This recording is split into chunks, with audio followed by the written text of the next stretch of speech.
kaibigan, kapamilya, o kung sino mang hindi pa nakakakilala kay Jesus. Paano kung siya'y mapunta sa impyerno? Paano kung isang araw makatanggap ka ng sulat mula sa kabilang buhay? Mula sa mahal mo na nasusunog sa kadagat-dagatang apoy. Ang mga sumusunod ay pagsasadula ng isang sulat mula kay EJ na para sa kanyang kapatid na si Dayan. Sa kabila ng napakaraming pagkakataon na maipakilala ni Dayan si Jesus kay EJ, ay hindi niya ito nagawa. Sila'y sobrang malapit sa isa't isa. Sa anumang bagay o gawain, sila'y magkasama. Ngunit, may isang bagay na hindi nabanggit ni Dayan kay EJ.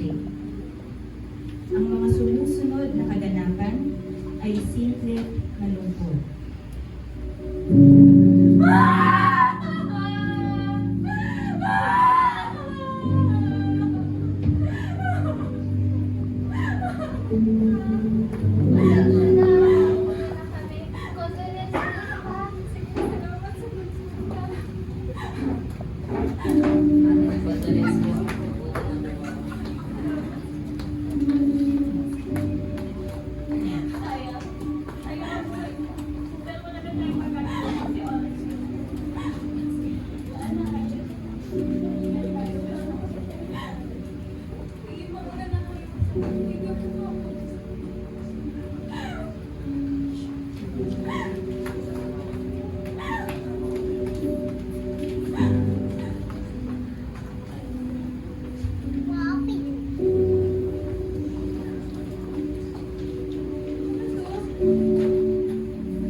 Lubos na dinamdam ng pamilya ni EJ ang kanyang pagkawala. Higit nang marahil ang kanyang kapatid na si Dayan. Dahil ito sa hindi inaasahang pagkakataong na aksidente si EJ. Nagsimula ito nang si EJ ay papasok sa trabaho mula sa eskwelahan.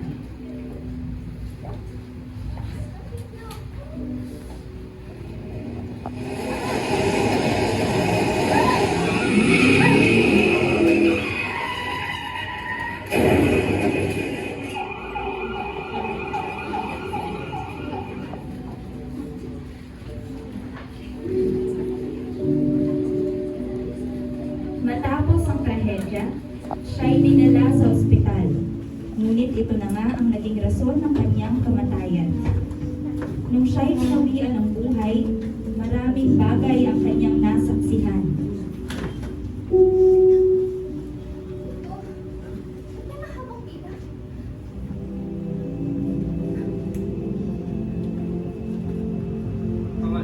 James Andrew. Buong pangalan. James Andrew Basis. Ang pangalan mo ay hindi natagpuan sa aklat ng buhay. Ikaw ay dadalhin sa lugar ng impyerno.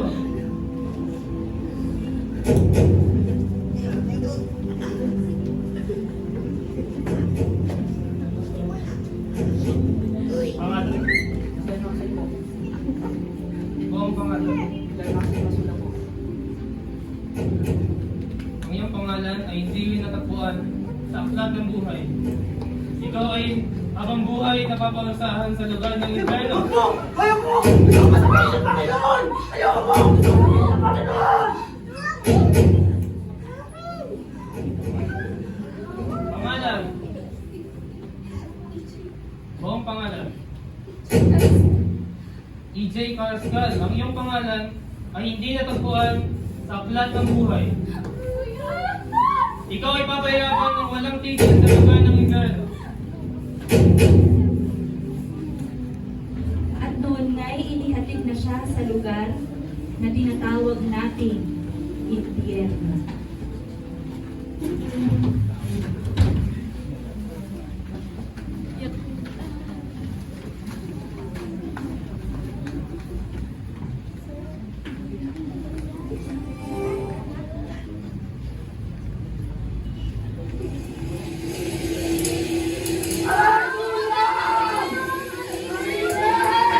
Ang mga hindi natagpuan ang pangalan sa aklat ng buhay ay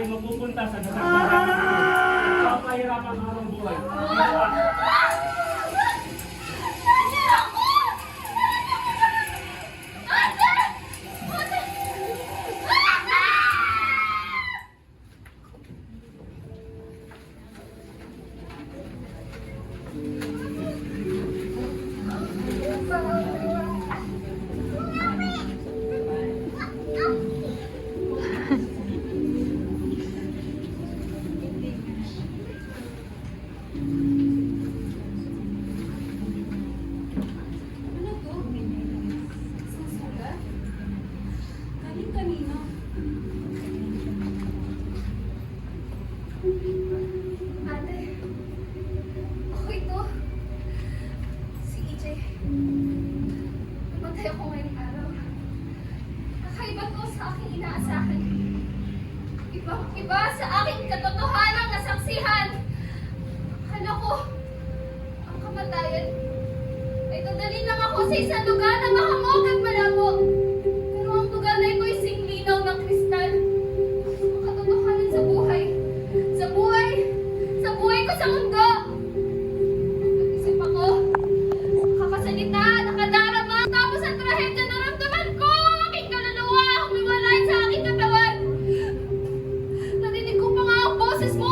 Hindi ko alam kung kuni-kuni ko lang yun. Umila ako sa isang mahabang pila. Tinatanong nila ang pangalan ko at sinimulang hanapin sa aklat ng buhay. Hindi na ba?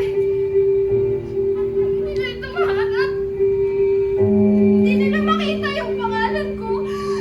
At ang isang anghel sa tabi ko ay bigla na lang ako hinila sa pila.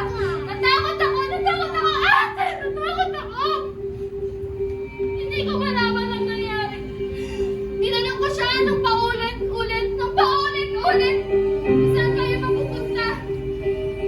Hanggang sa sumagot siya at sinabing, ang mga pangalan na sa aklat ay mapupunta ng kalangitan. At ang hindi matagpuan sa listahan ay mapupunta sa kalangitan ng apoy. At doon pahihirap ng mga buhay. Dinala niya ako sa isang selda. At doon ako nakapag-isip. Ang tanging tao lamang na nasa isipan ko ay ikaw! Ikaw, ate! Isa kang Kristiyano! Pero, nabayaan mo ako!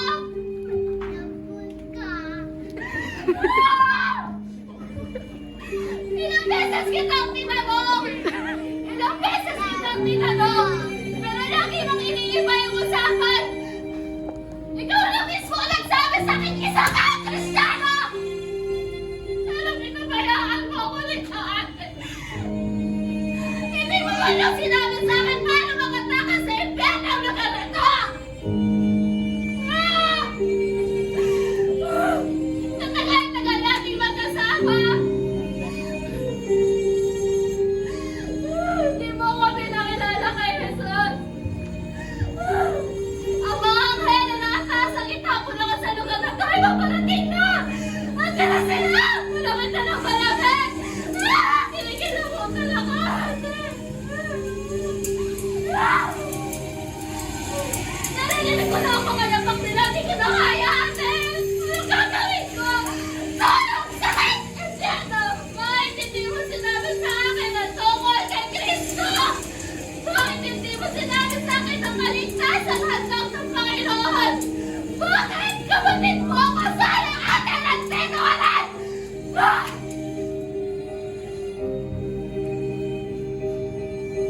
Panginoon! Bawat Panginoon!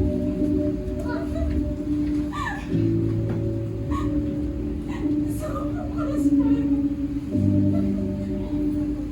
Ngunit hindi ko malam na bahagian ng Ebanghelyo ang mahal ko sa buhay.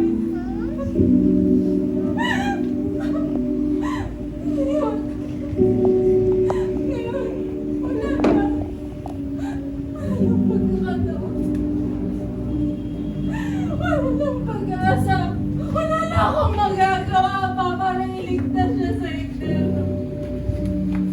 Kasalanan ko. Kasalanan ko. Itinago ko sa kanya ang kaligtasan na meron ako. Sige. Patawad.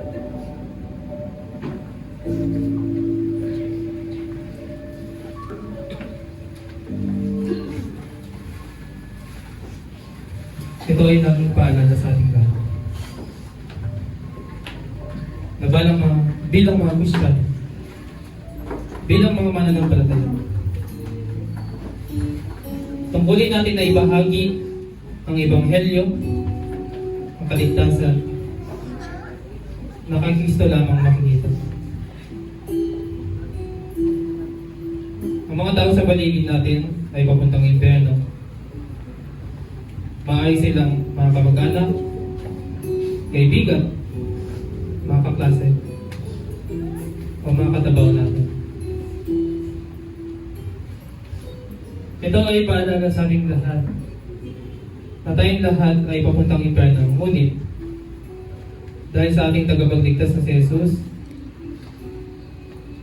na ibinigay niya ang kanyang buhay upang tayo ay maligtas. Para sa mga mananampalataya, ang ating kaligtasang natanggap ay kailangan din ng iba. Ang mabuting balita na ating nahinig ay dapat mahinig din ng iba. Ito po ay munting pagsasadula na punong-puno ng mensahe at aral. Hatid sa inyo ng Living Hope Youth Squad.